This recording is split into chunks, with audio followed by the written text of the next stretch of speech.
Sir কি অবস্থা, আপনার কেমন লাগতেছে? কক্সবাজার আসছিলেন আমাদের সমুদ্র সৈকত দেখতে, আপনার একটু অনুভূতিটা বলতেন আমাদেরকে আর কি। জানাচ্ছি কক্সবাজারবাসীকে বিশেষ ধন্যবাদ। আর বিশ্বের সর্ববৃহৎ সমুদ্র সৈকতে আপনাদেরকে সকলকে জানাচ্ছি আন্তরিক শুভেচ্ছা।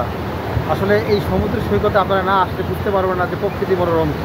আপনার শরীরের ব্যথা বলেন, মনের ব্যথা বলেন, সর্বোপরি সকল রকম ওষুধ কিন্তু এই প্রকৃতির কাছে আছে।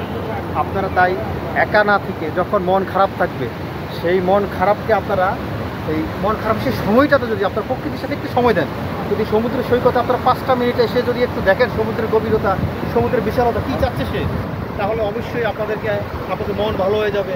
এর চেয়ে বড় ওষুধ পৃথিবীতে নাই।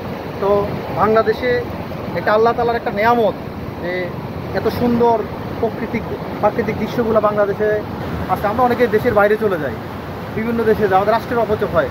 সেখানে না গিয়ে যদি আমরা এই কক্সবাজার, আমাদের যে সমুদ্র সৈকত কক্সবাজার মতো আরও আছে, অন্তত সেই সর্ববৃহৎ সমুদ্র সৈকতে যদি আপনারা আসেন, আপনারা অবশ্যই দেখতে পারবেন যে এর বিশালতা, গভীরতা, এবার আপনাদের মন প্রফুল্ল হয়ে যাবে। সবাইকে কক্সবাজার এই সমুদ্র সৈকতে আসার আমন্ত্রণ জানিয়ে আমি এখন কক্সবাজার পাটুয়ার টেক থেকে বিদায় নিচ্ছি। পরবর্তীতে আপনাদের সাথে আবার যে কোনো এই প্রকৃতির স্থানে যে কোনো জায়গায় আপনাদের সাথে দেখা হবে। ধন্যবাদ সবাইকে। ধন্যবাদ আপনাকেও।